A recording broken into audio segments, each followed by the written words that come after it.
Hemisferios. Con Javier Pascual. Buenas tardes, estimados seguidores del programa Hemisferios. Una vez más con vosotros en una tarde muy calurosa en la que estamos sufriendo yo y mi invitado los calores de esta ola que tenemos en Madrid tan intensa de calor. Bueno, en anteriores programas hemos hablado de la importancia que la universidad tiene en la investigación y el desarrollo de un país, tanto durante la formación de sus alumnos como la colaboración en proyectos de colaboración y la interrelación, evidentemente, que tiene que existir entre la universidad y la empresa. En un mundo actual tan competitivo, cambiante y lleno de retos, es muy importante que las universidades formen a sus alumnos no solo en materias base, como son en el típico caso de las ingenierías, el cálculo, el álgebra, la física, sino también en aquellas tecnologías de vanguardia que vayan a ser requeridas en el mercado de trabajo y por el desarrollo, obviamente, de la sociedad. Y además dotarles de la agilidad suficiente y mentalidad abierta, no nos olvidemos de lo importante que es la mentalidad hoy en día abierta, para poder adaptarse a ese mundo que en inglés llamamos VUCA, que traducido al español es volátil, incierto, complejo y ambiguo. Es decir, cada vez nos exige más estar a la altura de los cambios que se producen y necesitamos gente con mente abierta y con flexibilidad en la forma de adoptar y adaptarse a los cambios que son tan rápidos hoy en día. Durante muchos años las universidades politécnicas han formado, sabemos que politécnico es un nombre genérico que tenemos en este país y en otros muchos países para denominar normalmente las ingenierías, han formado en España excelentes ingenieros. Tenemos pruebas importantes de ello, como todo el mundo conocerá, Eduardo Torroja, Torres Quevedo, etcétera, que desde hace ya desde el siglo pasado y el anterior han dejado la muestra de sus grandes obras a lo largo de todo el mundo. Si bien estas escuelas politécnicas han sido pioneras en formar profesionales polivalentes, y luego creo que lo hablaremos con nuestro invitado hoy, también muchos de ellos, por supuesto, ocupan puestos directivos. La formación técnica suele provocar con frecuencia cerebros con mayor limitación de creatividad. Bueno, pues lo que se suele hablar, mentalidad o mente un poco cuadriculada, ¿no? Y esto, si lo juntamos con las necesidades que decíamos antes del mundo volátil, lo que es el mundo VUCA, no sería muy deseable. Sin dejar de ser un reto, no podemos decir que no haya un ejemplo de que se conjugan estos dos valores. Sigue siendo un reto para las universidades españolas y sobre todo las ingenierías conseguir este tipo de dualidad en profesionales que al mismo tiempo que tengan mucho conocimiento técnico y polivalencia, al mismo tiempo, y sólidos, evidentemente, tengan la capacidad de creatividad y de improvisación que es necesaria para trabajar en el mundo internacional. Sin embargo, y todos lo sabemos, y como decía antes, tenemos que decir claramente que el directivo español es muy apreciado en las grandes multinacionales y, de hecho, ocupan puestos muy importantes hoy en día. Por otro lado, y es el otro tema que queremos tratar hoy, se ha hecho mucho para acercar la universidad a la realidad de la empresa y fomentar la colaboración en proyectos comunes, logrando que los programas de formación sean más cercanos a la necesidad del mercado y que haya una permeabilidad entre lo que es la empresa y la universidad. Yo creo que, en mi opinión, y ahora lo hablaremos con nuestro invitado de hoy, al que presentaré a continuación, queda todavía mucho por hacer. Y para debatir sobre ello, contamos hoy con la presencia del ilustre doctor ingeniero de Minas, José Luis Parra y Alfaro, director de la Escuela de Ingeniero de Minas y Energía de la Universidad Politécnica de Madrid durante 9 años, ¿no me equivoco, José Luis? Gracias. Bueno, y actualmente es delegado del director para Comunicación y Relaciones Institucionales de la misma escuela. Creo que la Escuela de Minas, y puedo dar fe porque yo tengo gente muy próxima a mí, concretamente mi hijo ha estudiado en esta escuela, y puedo decir que crean muy buenos profesionales y yo creo que han hecho una buena labor de divulgación y sobre todo de cambio y adaptación de los sistemas de formación de los alumnos a eso que decíamos antes, a esa flexibilidad, ¿no? Muchas gracias, José Luis, por venir a este programa. Bienvenido. Muchas gracias por invitarme, Javier. Yo creo que lo primero que podríamos hacer, José Luis, si te parece, para comenzar, es que yo sé que habéis cambiado... perdona, te voy a encender el micrófono. ¿Vale? Sí, mejor. Vamos a quitar esto. Yo creo que nos comentarás ahora, hace ya unos años, concretamente, habéis cambiado un poco lo que es el ámbito de las materias y los ámbitos tecnológicos en los que desarrolla la actividad formadora la escuela, ¿no? Habéis unido, habéis reforzado vuestro papel como ingeniería energética, aparte de minas, y me gustaría que nos explicaras un poco más. Bueno, en realidad, Javier, no es que hayamos cambiado, sino que hemos visibilizado. Porque nuestra titulación y nuestra formación estuvo siempre vinculada al mundo energético, siempre. y el sector energético lo sabía. Otra cosa es que la sociedad no lo tenía tan claro, o no gran parte de la sociedad, y entonces, bueno, digamos que para visibilizarlo y que digamos, los candidatos a venir a nuestra escuela lo supieran de antemano, pues hicimos ampliación del nombre de la escuela, que era la Escuela de Ingenieros de Minas, ahora se llama Ingenieros de Minas y Energía, y además en los títulos, cuando se implantó el famoso Plan Bolonia, pues se pusieron ya títulos con el nombre específico. Pero no se han dado materias que antes no se dieran, sino simplemente que lo hemos presentado de otra forma. Bueno, de hecho, vosotros sois los dueños de todo lo que es ingeniería de oil and gas, ¿no? De gas y petróleo desde siempre. Sí, pero... Y es una de las áreas energéticas más importantes. Claro, pero no solo en eso, es que el ingeniero, o sea, la titulación, anterior titulación de ingeniería de minas y profesión que sigue existiendo, tiene plenas atribuciones en el campo energético en todos los campos, no solo en los combustibles fósiles, sino en todos los campos energéticos, antes y ahora. Por tanto, digamos que, por eso digo que no es que mucha gente me dice, qué bien que os habéis metido en la energía. Digo, no. Llevamos de toda la vida. Otra cosa es que, igual como no se sabía, lo hemos visibilizado. Muy bien. Y otra pregunta que creo que les interesará a nuestros seguidores del programa. Tú has sido 9 años director de la escuela. Casi, sí. 9 años. Dos mandatos y un año de propina por el COVID. ¿Te da suficiente autoridad para explicarnos en qué consiste el trabajo de un director de una escuela técnica? Bueno, yo lo primero que quiero decir es que es un privilegio en mi caso, el lugar donde me formé y donde luego me he desarrollado profesionalmente, pues que tener la ocasión de dirigirlo, ¿no? Gestionarlo. Bueno, ni más ni menos que eres un profesor que en un determinado momento, sin dejar de ser profesor, que pues hay también otra gente que piensa, has vuelto a dar clase. Digo, no, yo nunca dejé de dar clase, gracias a Dios. Sin dejar de ser profesor y siendo uno más del claustro de profesores de la escuela, evidentemente dedicas una parte de tu tiempo, por cierto, una parte importante, evidentemente, pues a tratar de dirigir el centro en el marco de la Universidad Politécnica de Madrid, por supuesto, pues tratando de establecer unas líneas estratégicas y unas vías para ponerlas en marcha, estableciendo una serie de prioridades. Por supuesto, no es un trabajo en equipo. Trabajo en equipo primero con tu equipo de dirección, al cual aprovecho para agradecer el enorme esfuerzo que hizo durante todos estos años en sus sucesivos componentes, y también con los departamentos, y en general con todo el claustro de profesores, el personal, los estudiantes, porque desde luego eso, básicamente yo creo que se trata también de eso, de armonizar distintas expectativas, priorizar y tratar de buscar medios para ponerlo en marcha. De todas formas, por ir un poquito más arriba, la Politécnica de Madrid tiene un decanato, ¿no? Se llama decano, ¿no? No, la Politécnica de Madrid tiene un rector, como todas las universidades. Tiene un rector, tiene un equipo rectoral, y luego está dividida, luego aparte de eso hay pues una serie de centros que en este momento quiero recordar que son 17, en las que en cada uno de esos centros pues hay una dirección, un director y un equipo de dirección. ¿Tú llegaste a coincidir con Javier Uceda? Como director no, le conozco mucho y tenemos buena porque él estuvo también de rector. Él fue rector, sí. No. Hombre, sí que coincidí estando en el equipo de dirección, porque yo antes de ser director estuve en equipos de dirección anteriores, y ahí sí que traté mucho con Javier. Y he seguido tratando con él ahora, porque además se da la circunstancia de que tenemos una buena relación, ¿no? Tengo buena relación con él. Hace tiempo que no le veo, no sé si nos escuchará. Pero bueno, yo tuve la suerte de que me dio clase de electrónica y disfruté mucho con sus enseñanzas. Bueno, hemos comentado antes lo del mundo buca, ¿no? Cómo ver la formación tú en la universidad, ¿no? Comentábamos el otro día cuando preparábamos esta entrevista que tú reconoces esa polivalencia que siempre se le reconoce también en el mundo profesional, ¿no? El ingeniero sabe hacer de todo y se enfrenta a los problemas con mucha agilidad normalmente porque está preparado para eso, ¿no? En la escuela. Pero, ¿cómo habéis adaptado esa formación para lograr también gente con mente abierta, más ágiles, como me consta que lo habéis hecho?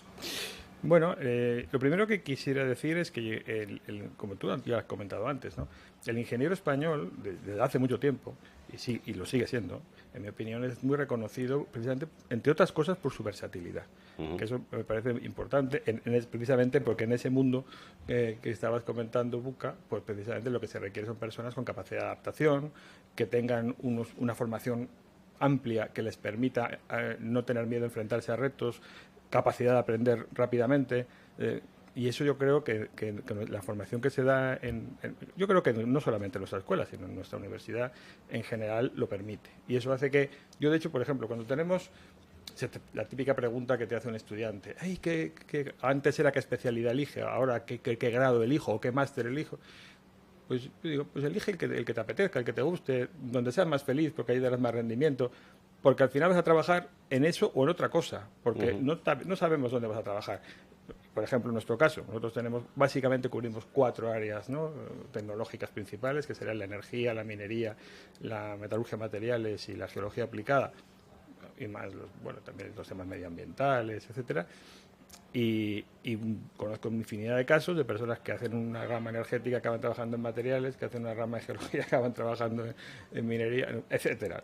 Cualquier combinación de las que quieras, y no solamente eso, sino incluso con otras ingenierías, que también sucede, pues porque evidentemente nosotros, por ejemplo, que somos una ingeniería, yo diría, que está a caballo entre la rama industrial y la rama civil. Tenemos una parte, tenemos muchas cosas en común con la ingeniería industrial, mucho en común con la ingeniería de caminos, etcétera, y no solo, y con otras también. Pues no es raro y es muy normal que además, como cada vez más se tiende a equipos multidisciplinares, pues que haya muchas veces intercambio de papeles en muchos temas, y personas que empiezan trabajando en una cosa acaban trabajando en otra, incluso fuera del ámbito tecnológico, como bien tú decías antes, en el mundo de directivo. Hay una especialidad además vuestra que yo no era tan consciente cuando estuve en la entrega de premios fin de carrera, etcétera, de mi hijo Carlos. Es la parte de explosivos. Sí. La parte de explosivos es muy tradicional de vuestra escuela, Sí. porque no la suelen tocar en ninguna otra especialidad, en ninguna otra ingeniería. Y yo diría que tampoco he visto más que ingenieros de minas en ese mundo, ¿no? Es que es una atribución exclusiva. De hecho, es la única atribución exclusiva de la ingeniería de minas, precisamente los explosivos. Y de hecho, tenemos ahora uno de nuestros grados, de hecho, lo hemos visibilizado también con el nombre, que se llama Grado en Recursos Energéticos, Combustibles Explosivos, que es un grado que está más a caballo entre el mundo minero y el mundo energético. Y la verdad, pues, que sí, el explosivo, indudablemente, el manejo del explosivo, lógicamente en la ingeniería civil, manejo, fabricación, producción, etcétera, es uno de nuestros campos, ya digo, exclusivos. Hablamos el otro día también de esto que yo decía al principio, de la conexión entre la universidad y la empresa, ¿no? Yo sé que vosotros habéis trabajado a fondo este tema. Me comentabas de buenas experiencias en cuanto a alumnos vuestros que han hecho proyectos en conjunto con la universidad y de colaboración entre la universidad y las empresas. ¿Qué nos puedes contar de buenas prácticas? De hecho, enlazo un poco con una pregunta que no te llegué a contestar anterior, que me hablaba de qué hemos hecho, ¿no? Y no en estos últimos años, sino mucho antes. En nuestra escuela hay una tradición que yo conocí desde siempre, ¿no?, de relación con la empresa, pero muchos años antes de que yo empezara a estudiar, y ya hace unos cuantos. Yo tuve la suerte de que fui de la primera promoción de un plan, el Plan 83, en el cual las prácticas en empresa a partir de ese momento se convirtieron en una asignatura obligatoria.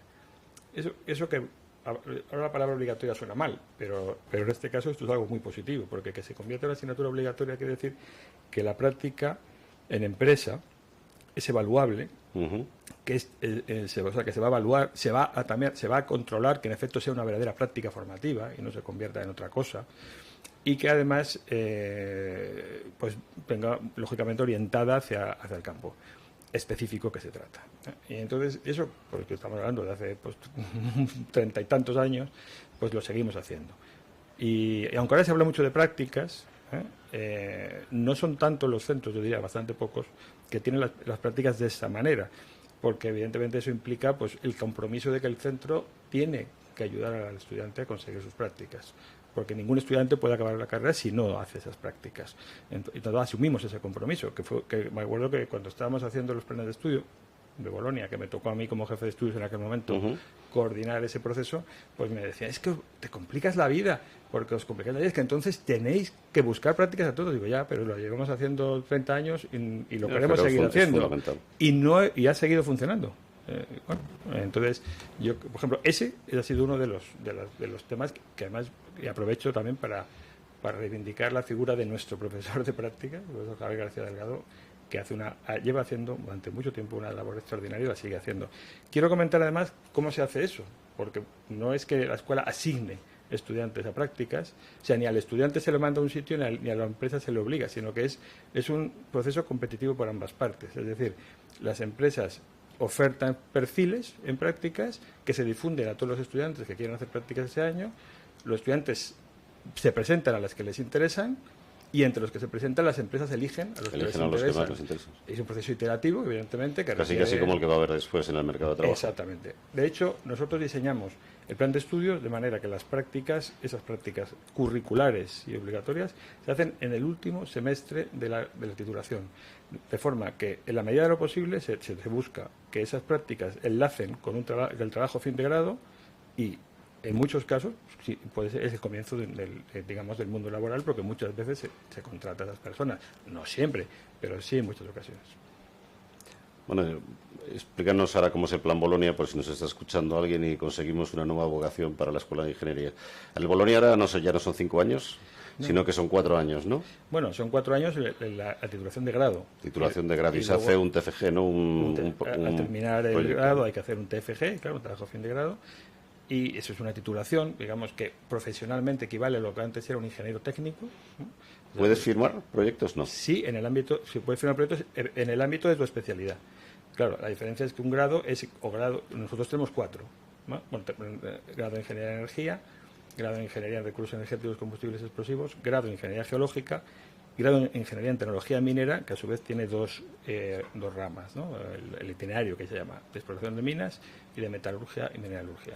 Si quitamos el primero, el grado de Ingeniería en Energía, que es un grado no habilitante, los otros 3, incluyendo los 2 itinerarios que hay, cada itinerario te da atribuciones en una de esas ramas. Entonces puedes firmar proyectos cada uno en su especialidad. Es decir, el que ha hecho el itinerario de explotación de minas en minería, el que ha hecho en recursos energéticos en energía, o en explosivos, que también forma parte de su campo. Uh-huh.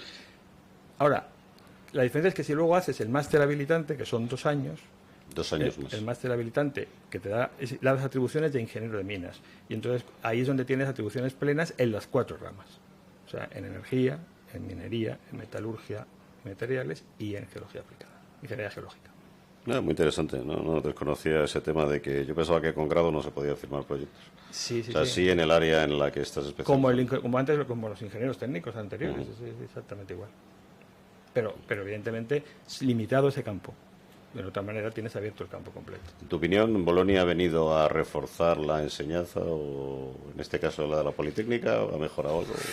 Ay, esa pregunta es difícil de contestar. Si es capciosa, no hace falta que la contestes. Bueno, no, capciosa no, es recurrente. Lo que pasa es que, digamos que yo entiendo manera, yo pienso que, bueno, si está ahí, ¿para qué nos vamos a plantear 10 o 12 años después algo que ya es inevitable? Es decir, nosotros estamos muy a gusto con nuestros títulos de 5 años antes de 6. Y también nosotros dábamos también ingeniería técnica, o sea, dábamos por un lado ingeniería técnica y por otro lado la otra. Pero, bueno, pues ahora tenemos este esquema que evidentemente nos supuso un gran cambio de orientación, pues lo tenemos que hacer lo mejor posible. El reto era adaptar la manera de hacer las cosas, y lo que sí hicimos es que aún así nuestros grados tengan en sus 2 primeros años una formación básica suficientemente importante para que esa versatilidad que estábamos hablando no se perdiera. Muy interesante. Para los que nos estén siguiendo en el programa hoy, también decirles, o yo les recomiendo que vayan a ver la escuela, porque es una verdadera obra de arte. Bueno, sí, monumento histórico. Es un monumento histórico, ¿verdad? Aparte que hay un museo anexo, ¿no? Bueno, tenemos un museo en la propia escuela, un museo de mineralogía, paleontología, arqueología. El propio edificio en sí mismo, bueno, de hecho está en todas las guías de arquitectura de Madrid, un edificio de Velázquez Bosco, que autor entre otras cosas, del Palacio de Cristal del Retiro, por ejemplo. Y que además la ventaja que tiene es que se diseñó para la Escuela de Minas y que 130 años después se sigue utilizando para lo mismo. Es un edificio vivo, muy acogedor, y que, bueno, ahora tiene más edificios, claro, no solo tenemos ese, el histórico, tenemos otros para la docencia y la investigación, pero sí, verdaderamente merece la pena una visita, que además invito a todo el que quiera que me llame y con mucho gusto organizamos una visita. Lo hacemos habitualmente con colegios y asociaciones de personas mayores, etcétera. Muy bien.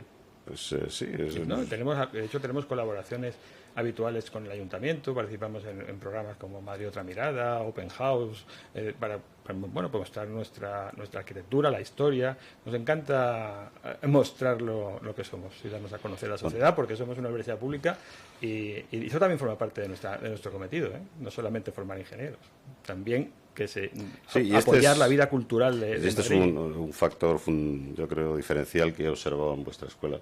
Yo conocí a la otra, la de abajo, que también es muy bonita, por cierto. No se me pongan celosos mis colegas de ingenieros industriales, también es muy bonita. Tenemos el Museo de Ciencias Naturales al lado y está en un sitio privilegiado también. Pero bueno, yo creo que sí, la evolución que ha tenido la escuela vuestra es fantástica. Yo creo que es un ejemplo. Otro tema, José Luis, y a mí me pasó concreto. Yo intenté también hacerme doctor, entre otras cosas, porque ya estaba cansado de que muchos colegas con los que yo trabajaba, alemanes sobre todo, que son muy señoritos en este tema, ¿no? Ahora no sé si, bueno, seguramente no nos siga ninguno, pero les encanta decir que son Herr Doctor y que se lo pongas en todos los reportes, informes, etcétera, etcétera, cuando a lo mejor ellos han estudiado incluso menos que nosotros, ¿no? Pero bueno, el caso es que es difícil hacerse un doctorado. A mí me pareció que era bastante difícil estando trabajando, aunque encontré muchas facilidades, todo también tengo que decirlo, en mi escuela para hacerlo. Al final me desanimó porque estaba viajando mucho en aquel momento. Y no sé, yo creo que también, yo estoy dando clases ahora también en algún MBA y bueno, a mí me gustaría también participar en clases en la escuela, clases magistrales, como se hacen también en los cursos de posgrado, etcétera, etcétera. Yo sé, facilitar mucho más la conexión entre la gente con experiencia que ya está en el círculo empresarial con la universidad y con la formación de alumnos, ¿no? Sí. ¿Cómo lo ves tú esto? Sé que me comentabas tú que estabais haciendo cosas o que lo tienes en mente, sí. ¿No? Bueno, son dos temas separados. Si queréis, empezamos primero del tema del doctorado.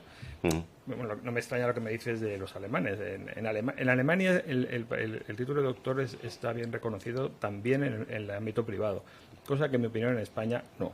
Yo creo que en España en el ámbito privado muy poco. Muy poco, realmente no te lo valoran a la hora de buscar trabajo.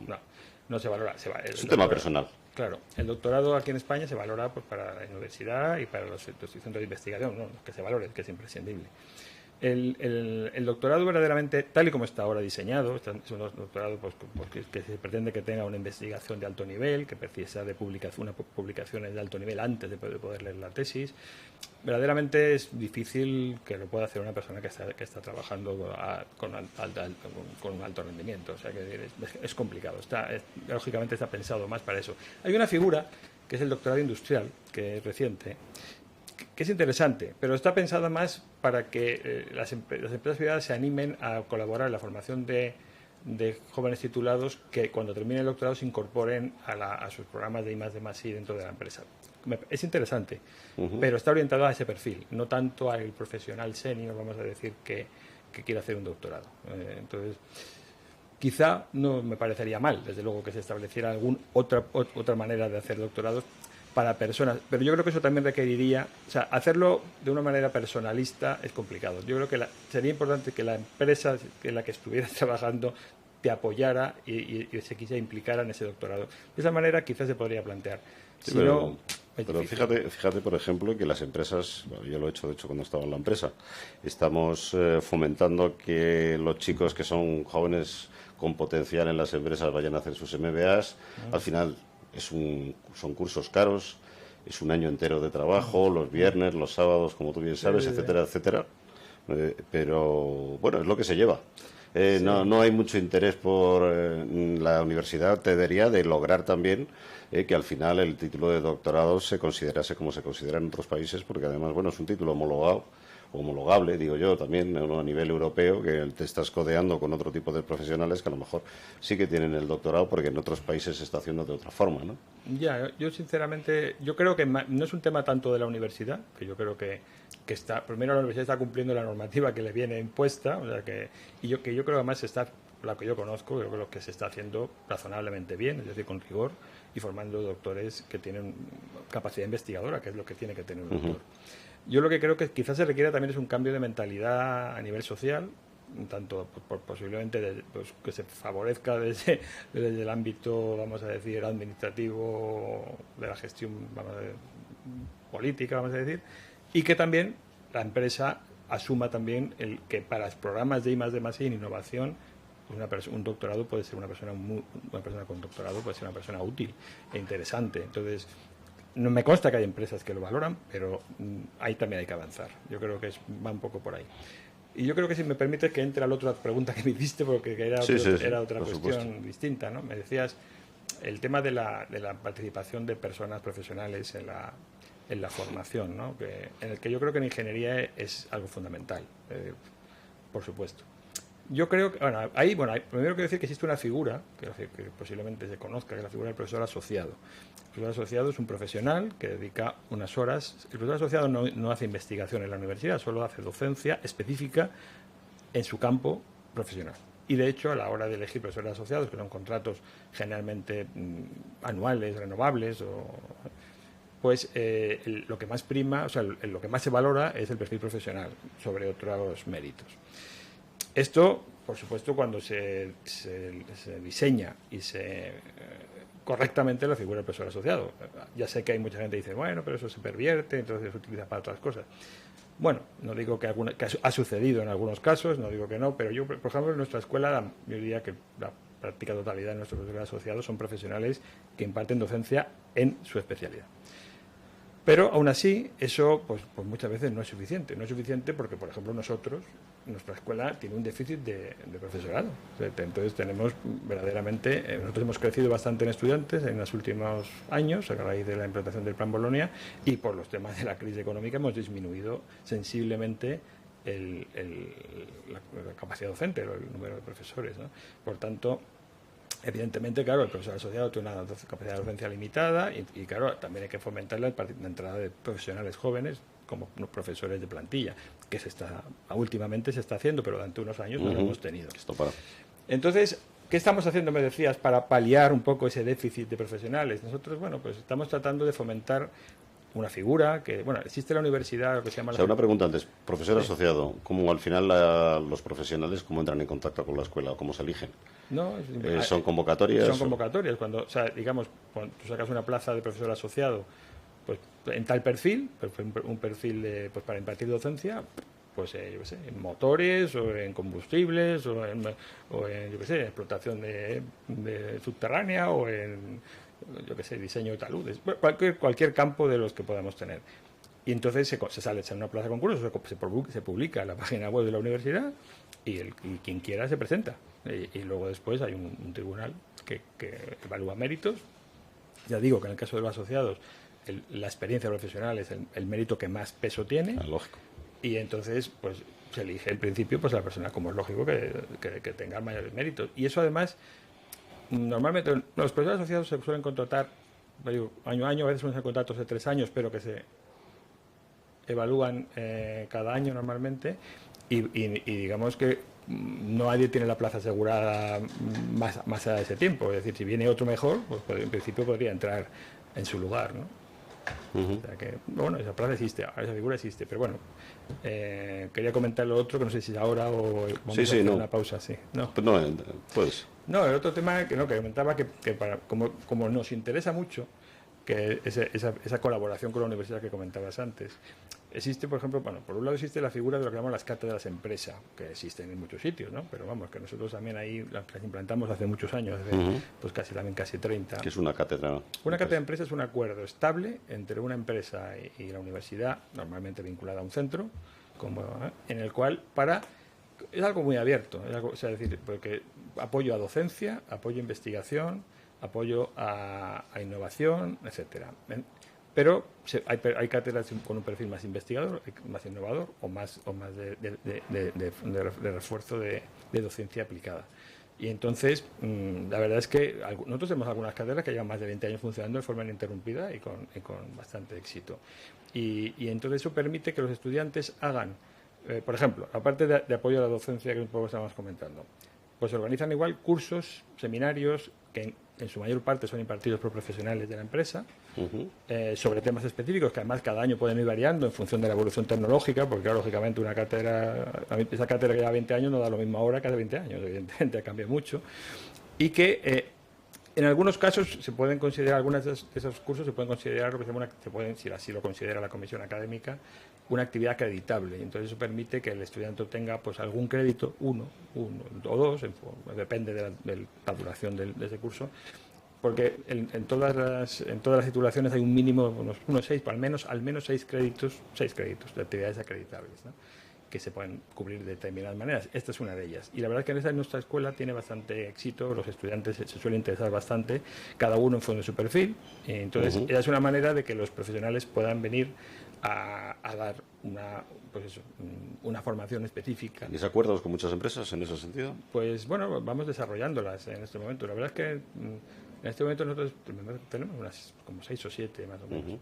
Pero es algo bastante dinámico que se va sí, porque además permite a los alumnos estar en contacto con las empresas, incluso luego fomentar la contratación. Sí, en este momento, que ahora es una de mis funciones actuales, en el puesto que tengo actualmente en la dirección, ahora mismo estoy al habla con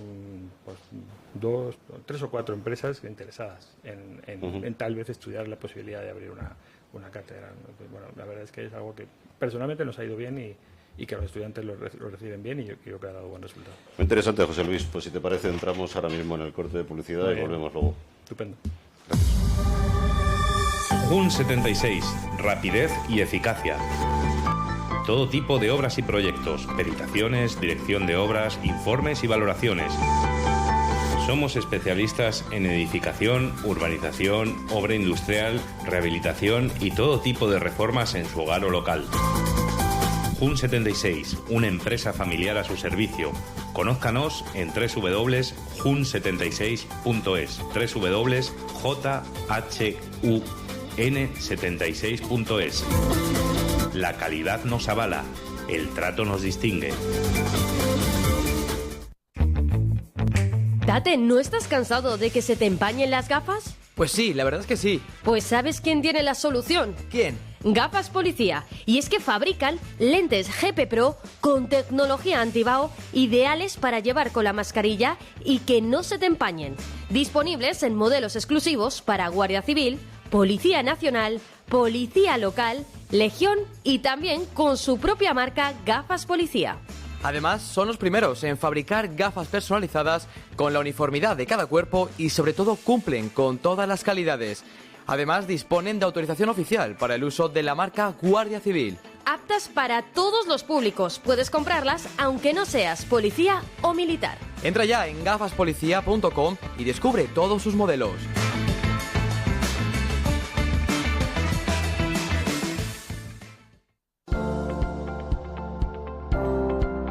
Sabe Mantenimiento, empresa especializada en la gestión de mancomunidades de propietarios, comunidad de propietarios y fincas, ofrece a sus clientes un completo abanico de servicios desde limpieza, conserjería, mantenimiento técnico y jardinería. Confíe en los mejores profesionales. Confíe en Sabe Mantenimiento.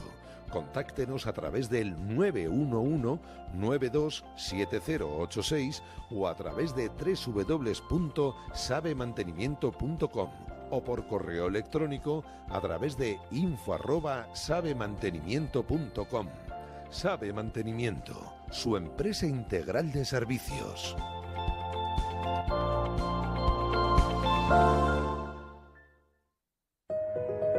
¿Quieres un traje que te quede como un guante? ¿Que puedas personalizar absolutamente todo? ¿Con los mejores tejidos italianos e ingleses a un precio sin competencia? No busques más. En La Fábrica queremos que vivas la experiencia de la sastrería a medida a otro nivel. Estamos en Madrid, en el Paseo de La Habana 33, en Sevilla, en la calle Muñoz Olive 10, en Barcelona, en calle Daribao 205, o visite nuestra página web www.lafabricadecamisas.com.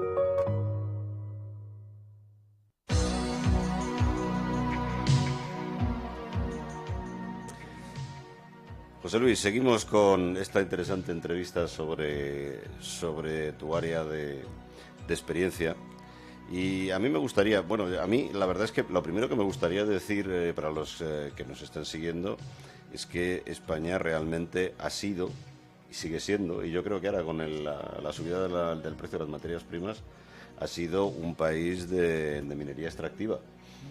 desde la época de los romanos y supongo que antes, ¿no? Pero supongo que los romanos tenían muchos intereses en la minería española y ahora veo que además se están abriendo algunas minas que estaban cerradas. En la zona que suelo ir yo de Almería también se está hablando de abrir antiguos yacimientos porque vuelven a ser interesantes, porque tenemos mucho uranio también. En caso de que la energía nuclear vaya hacia adelante y depende del precio, también podemos ser muy competitivos, aunque bueno, a los medioambientales no les guste mucho la idea. Vamos, que no nos olvidemos que España tiene una industria minera importante y bueno, y desde la perspectiva también de la transición energética, vosotros que os encargáis también del tema de energía, nos gustaría conocer tu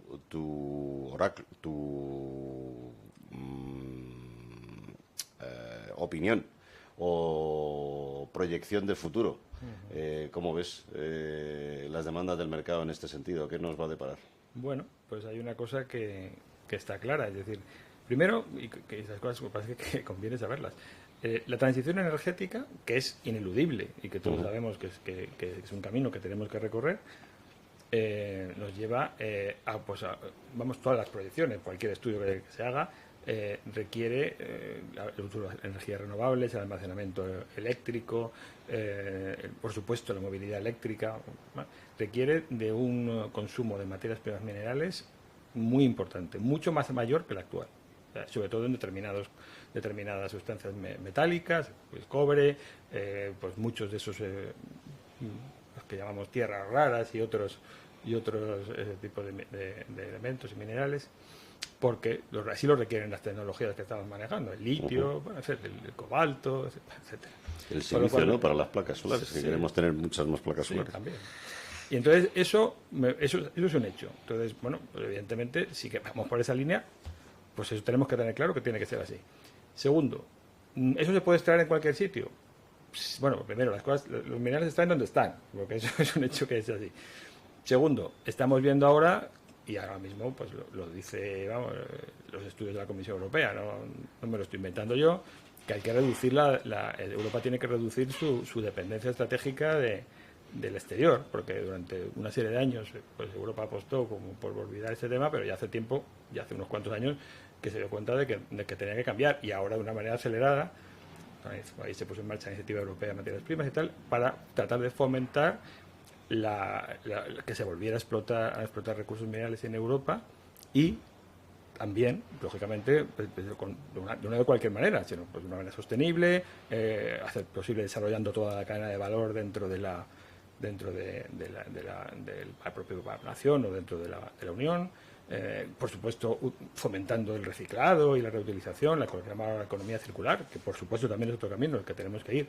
Ahora bien, el reciclado, siendo importante, pues según qué sustancias, pues puede aportar un porcentaje del consumo, pero desde luego no el 100% en prácticamente ningún caso, y en muchos casos por valores muchísimo menores.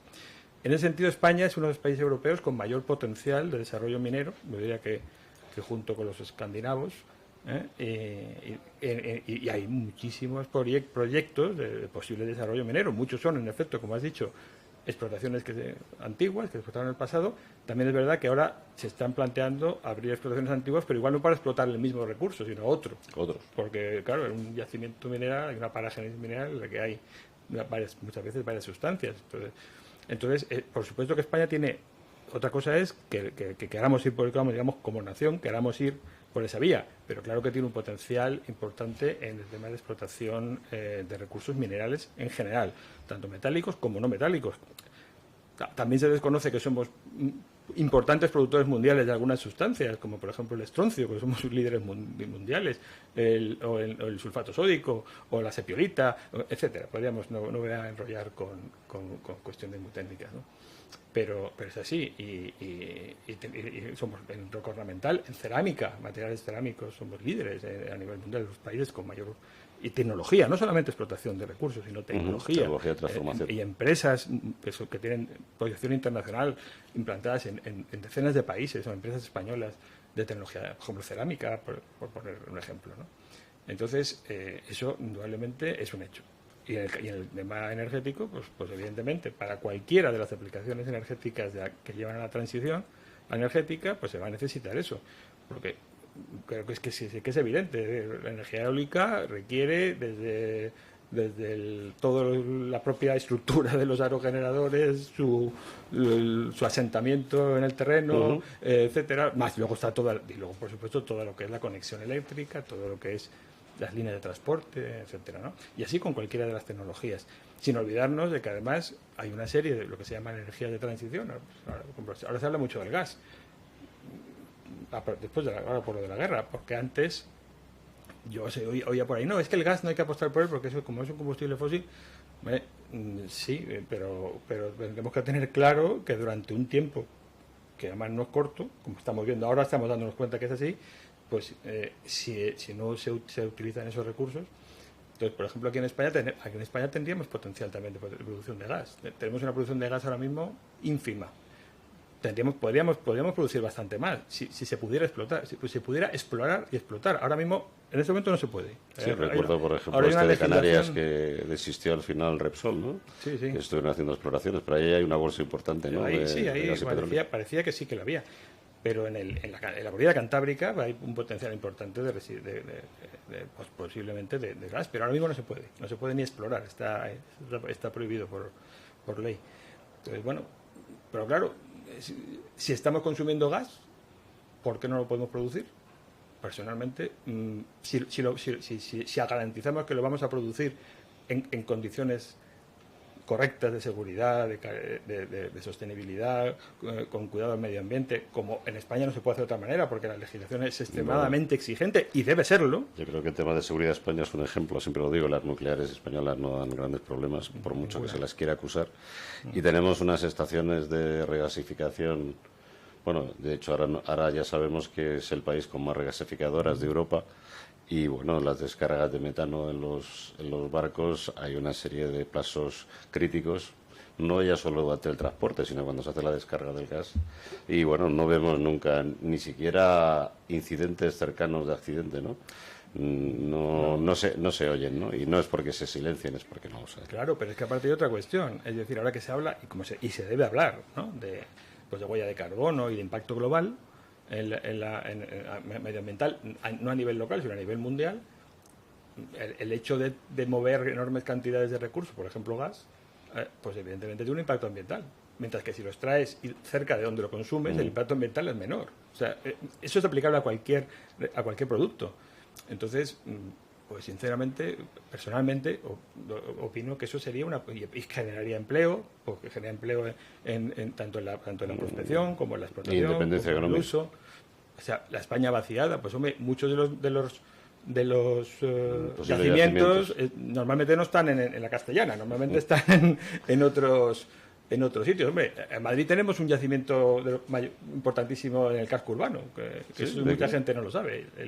Sí, en la zona de Vallecas y Calvaro tenemos uno de los mayores yacimientos de sepiolita del mundo, dentro de la ciudad de Madrid, pero bueno, es una cosa casi no anecdótica. Explícanos para qué se utiliza la sepiolita. Si digo que es esa arena que se pone a los gatos para que la en casa, pues eso se utiliza sepiolita y bentonita sobre todo, pero la sepiolita se utiliza mucho para eso, y además fue una aplicación que por cierto se desarrolló aquí a partir de la explotación de esos yacimientos, y que se exporta eso desde aquí, desde Madrid, se exporta a medio mundo. Es un material que, bueno, también lo conocen muy bien los que les gusta el motociclismo, porque es un gran absorbente, tiene una capacidad enorme de absorción, es una arcilla especial que absorbe muchísimo, y entonces pues y capta también los olores. Por ejemplo, los motociclismos utiliza cuando hay un derrame de grasa en la calzada, por ejemplo, ¿no? Pero bueno, eso es mucho menos importante desde el punto de vista económico, pero el tema de las mascotas es un tema que económicamente es importante. ¿Utiliza sepiolita cuando hay derrames de aceite? Sí, en los circuitos de motociclismo. Yo me quedé en lo del serrín. Es mejor que el serrín. Me imagino que es mejor que el serrín. Es mejor que el serrín. Toda la vida se utiliza el serrín también cuando sí, claro, pero vamos, la sepiolita tiene mucha más capacidad de absorción, 20 veces. Curioso. ¿Qué otras extracciones son importantes en España? ¿Tú que estás... Lo comentaba antes, pues por ejemplo el estroncio. En estroncio somos el único productor de estroncio de Europa y suministramos todo el estroncio. ¿De dónde se saca? De Granada, concretamente del nacimiento de Escúzar, un nacimiento de Celestina estroncianita, y eso, pues somos el único abastecedor de Europa, por ejemplo. Estamos entre el primero y el segundo a nivel mundial en producción. El sulfato sódico también somos de los primeros, que se usa, por ejemplo, entre otras cosas, para los detergentes. La magnesita, la florita también son producciones importantes en España. Las rocas ornamentales, como por ejemplo las pizarras, particularmente las pizarras. Pero ya no solamente en producción en pizarras ornamentales sigue siendo muy importante, sobre todo en la zona de Galicia, aunque no exclusivamente. Pero, por ejemplo, la industria española de roca ornamental es la segunda más importante del mundo, después de la italiana. Tenemos mármol y tenemos granito, ¿eh? Claro, el mármol y granito, en grandes cantidades. Y tecnológicamente y comercialmente son nuestras empresas también situadas. Todos conocemos, bueno, no quiero hacer publicidad de nadie, pero bueno, el famoso Cosentino con su famosísimo Silestone, ¿no? Que es mundialmente conocido, y eso es un desarrollo tecnológico español que ha triunfado a nivel mundial a partir de, pues eso, de un material mineral, pues al que se ha metido diseño, tecnología y diseño. Lo mismo digo de toda la comarca de Castellón con la cerámica, que igual es un polo mundial de tecnología, porque en su momento se invirtió allí, ¿no? Talento de todo tipo. Y como decías, tenemos posibilidades de extraer gas y petróleo también. Menos. No hay indicios, por lo menos que yo conozca, indicios de petróleo. Los únicos que se oyeron fueron los de la zona de Canarias, en efecto. En España, el único campo que ha habido en explotación fue el de La Lora, el norte de Burgos, una producción muy pequeñita, pero en gas ahora mismo hay alguna pequeña explotación, pero podría... Sí.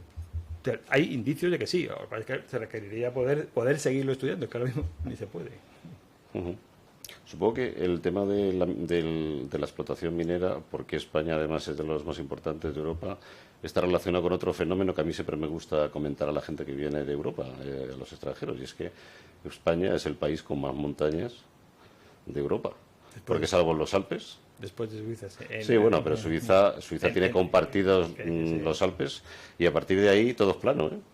Y España, bueno, de hecho yo me acuerdo que cuando los coches tenían problemas para subir las cuestas, las cajas de cambios que se montaban en España eran diseñadas para España, con marchas más cortas. Porque aquí hay muchísimas más subidas y bajadas que en otros países de Europa. Sí, tenemos una geología muy variada, yo lo diría así, tenemos una geología muy variada en la que tenemos una serie de zonas en España con distintos materiales de distintos tipos, porque nada tiene que ver la geología de Galicia con la de Almería, por ejemplo. Pero vamos, aquí por ejemplo en Madrid es un caso muy concreto. Nosotros estamos, una parte de la provincia de Madrid tiene el dominio granítico de la Sierra de Guadarrama, mientras que por ejemplo la parte sureste es una zona sedimentaria, ¿no? Ya el comienzo de la cuenca del Tajo, en el cual los materiales que hay son completamente diferentes. Que tenemos una riqueza geológica que tú dijiste eso, que los romanos en efecto vinieron aquí buscando, los romanos eran unos grandes mineros y fueron buscando, entre otras cosas, oro, pero no solo. Y había también otras cosas, ¿no? Agricultura que también... ¿Se sigue sacando oro en España o ya está? Se sigue, ¿no? Porque había explotaciones en el norte, ¿no? Sí, en el norte, particularmente en Asturias, por ejemplo, por ahí también potencial. Y vamos, no sé, quizás ha habido... Y si no me equivoco, ¿hubo diamantes? No. Diamantes, que yo sepa, no. Me sonaba que en la zona de Huelva, Andalucía. Aquí en Madrid hay una cosa que se llamaba los diamantes de San Isidro, pero eso no eran diamantes, era cuarzo, era cuarzo muy cristalino, muy transparente, pero no. Diamantes en España yo no he conocido, desde luego no como gema. José Luis, te vamos acercando al final del programa, pero todavía nos queda tiempo para que intentamos unir esto que hemos hablado, ¿no? El futuro, la transición energética, el futuro de lo que va a demandar el mercado y cómo ves también el futuro en cuanto a la enseñanza, para lo que se tienen que preparar nuestros alumnos, cuáles son los retos, las incertidumbres, los retos y qué piensas tú que habría que hacer para conseguir que España tuviera esos profesionales que la colocaran en el sitio que se merece. Bueno, es que los tiene. O sea, nuestros profesionales, yo lo primero que quisiera decir, porque bueno, yo podría hablar del ranking, que tenemos bastante bien posicionados, de la acreditación internacional de nuestras titulaciones, que las tenemos, etcétera. Pero a mí todo eso sería palabrería si nuestros estudiantes no tuvieran colocación, o cuando fueran al extranjero, pues pues tuvieron dificultades, pero es que no es esa la experiencia que me transmiten. Me transmiten que cuando se van al extranjero se les considera muy bien y que luego después tienen grandes ofertas de trabajo. Igual el problema lo tenemos aquí en España, pues con la estructura del mercado laboral y con otras cuestiones que hacen que muchos de nuestros mejores estudiantes pues opten por ofertas internacionales que les dan mejores condiciones. Pero no es un problema de profesionales. Nosotros tenemos excelentes y seguimos formando en el pasado y en el presente, y estoy convencido que en el futuro, si no cambian mucho las cosas, lo seguiremos haciendo. ¿Qué hay que hacer? Pues yo creo que tenemos que, por supuesto, no tenemos que quedarnos en lo que estamos, siempre hay que seguir avanzando, hay que seguir, sobre todo, adaptándonos a los cambios. Yo creo que lo fundamental es que sepamos seguir formando estudiantes que se adapten a los cambios, porque los cambios cada vez son más acelerados y eso es un hecho. Entonces, evidentemente, pues eso, si a una persona que quiera acomodarse, pues evidentemente más vale que se dedique a otra cosa. Porque en ingeniería hay que estar aprendiendo toda la vida. Continuamente están cambiando las cosas, tanto si te dedicas a la práctica profesional como si te dedicas a la docencia. Si pretendes enseñar ahora lo mismo que enseñabas hace 20 años, sobre todo en los campos más tecnológicos, hombre, el álgebra no ha cambiado mucho, pero en los campos tecnológicos evidentemente no tiene nada que ver, ¿no? Entonces, yo estoy convencido, veo a mis compañeros que hacen un gran esfuerzo para adaptarse a esos cambios y bueno, pues creo que es, por supuesto, seguir potenciando la relación con la empresa al máximo nivel, con el conocimiento mutuo, porque yo también otra cosa que he experimentado en la relación con la empresa es que, bueno, pues muchas veces hay un cierto desconocimiento. Puedo contar una anécdota que sucedió hace años, cuando yo coordinaba una cátedra de empresa, y entonces era una cátedra de empresa del sector de los materiales de construcción, ¿no? Y entonces me decía, oye, vuestros chicos qué bien van a las prácticas, funcionan muy bien, pero ya no puedo coger más porque ya no tengo más canteras de áridos para mandarlos. Digo, ¿y por qué no los mandas a las fábricas de cemento, las de hormigón, a las de mortero, al departamento de compras, al departamento de calidad, ahí también pueden ir? Digo, por supuesto, prueba y verás. ¿Qué pasó? Pues que empezó a probar, vio que aquello le funcionaba, muchos de esos fueron contratados y entraron decenas de ingenieros de minas en esa empresa, ¿no? ¿Por qué? Pues porque evidentemente no había, es que bueno, había un prejuicio que era comprensible, yo sí lo puedo entender. ¿Cuánto tardan vuestros chicos? ¿Tenéis una estadística de cuánto tardan en encontrar trabajo? Pues no, es un dato difícil de saber, sinceramente, pero en general poco. Yo por lo menos de manera casi intuitiva diría que bastante poco.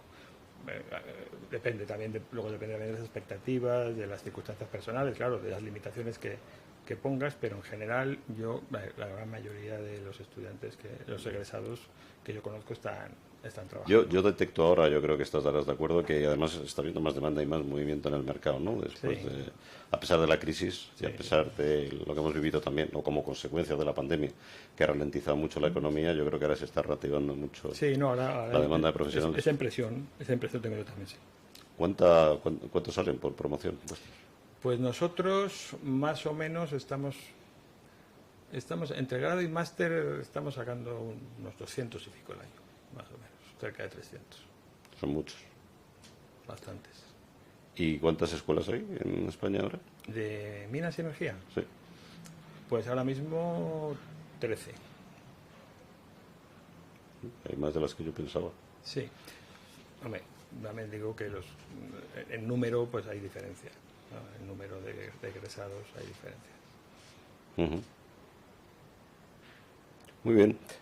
Creo que estamos acercándonos ya a la hora de conclusión de este programa. Yo te quería agradecer que hayas venido. Quería agradecer también por la parte que me toca familiarmente la formación que estoy dando en vuestra escuela. Creo que también me gustaría dar en este programa el agradecimiento como tal al Politécnico de Madrid. Ya lo hicimos con otra compañera también de la Politécnica, esta es ingeniero de Teleco, ¿no? Pero que también resaltaba el otro día frente al Politécnico francés y otros politécnicos que siempre parece que tienen como más prestigio de resaltar, que sepan nuestros seguidores del programa lo importante también que es la universidad en España y concretamente la ingeniería técnica y la enseñanza que se está dando en la universidad. Y bueno, yo creo que tú eres un ejemplo de profesional además que está entregado a la docencia desde hace mucho tiempo y bueno, yo veo que no solamente estás entregado a la docencia sino que también tienes conexión con la empresa, que tienes conocimientos, y yo creo que eso es importante, ¿no? Evitar esa endogamia que a veces ocurre dentro del propio profesorado, ¿no? De que nos miramos el ombligo todo el día, sacamos a los chicos.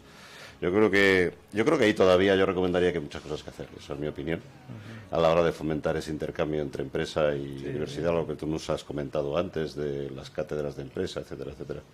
Porque eso al final yo creo que, y lo que yo he vivido también concretamente a través de la gente que ha estudiado con vosotros, es que además han tenido mucha conexión con las realidades de que han empezado a estudiar la carrera. A veces es difícil porque las asignaturas, álgebra, física, cálculo de los primeros años son duras, pero hasta ahí yo he visto que también habéis tratado de que estén muy conectadas en cuanto a programa, en cuanto a problemas que se resuelven y tal, que incluso estuvieran muy conectadas con la realidad, ¿no? Para que la gente no se desanime, ¿no? Yo he visto potencialmente buenos profesionales, amigos míos, que dejaron la carrera precisamente por ese desencanto, ¿no? Del principio, de lo que costaba al principio pasar las asignaturas típicas técnicas. Te dejo concluir. Bien, bueno, pues nada, yo te agradezco mucho esas palabras. Yo no creo que vamos, desde luego yo veo a mis compañeros y creo que la gran mayoría hacen un enorme esfuerzo por mantenerse al día, también por tener contacto con el entorno empresarial de su campo, que les enriquece también a la hora de su docencia y de su investigación. Yo por lo menos es lo que veo en el caso de mi centro, y estoy convencido también que en la mayor parte, vamos, en la Universidad Politécnica de Madrid, que es lo que puedo saber, igualmente. Las otras, pues eso, hasta por haber sido director conozco bastante las demás escuelas, y creo que todas tienen un buen nivel, muy buen nivel, y además es reconocido a nivel internacional. Es decir, mi mayor alegría es cuando he ido pues por ahí fuera. Por ejemplo, recuerdo la Escuela de Minas de París, con la que tenemos un acuerdo de doble título desde hace más de 30 y tantos años, y me acuerdo que me decía un directivo de la escuela, es que algunos de Madrid, en algunas cosas son los mejores, o son de los mejores, y la Escuela de Minas de París es, según el ranking, que en Francia es súper estricto, es la tercera, o sea, después de la Polytechnique y tal. Entonces, eso es la alegría que me da a mí. Entonces, pues ya digo, si no todo lo demás sería palabrería, pero yo veo a nuestros egresados, yo siempre digo, sobre esto acabo, que yo solo presumo una cosa, que es de antiguos alumnos. O sea, los antiguos estudiantes son para mí, es decir, a nivel personal, y también creo que para la escuela, nuestro mayor orgullo, y nos encanta que vuelvan a la escuela, que vuelvan también pues eso a ver los conversión profesionales, que vengan también a ayudarnos a formar a las futuras promociones, porque además esto, como siempre ha sido el conocimiento, es una cadena que tenemos que ir unos a otros. De hecho, cuando yo voy a visitar cualquier empresa con los estudiantes, que generalmente ha sido un antiguo alumno a quien he llamado para que me haga la visita, les digo, y ahora tener en cuenta que dentro de 2 años me llamaré a vosotros. Efectivamente. Y la respuesta siempre es positiva. Muy bien, José Luis. Encantado de tenerte en el programa y serás bienvenido cuando tú quieras. Muchísimas gracias, Javier. Ha sido un placer.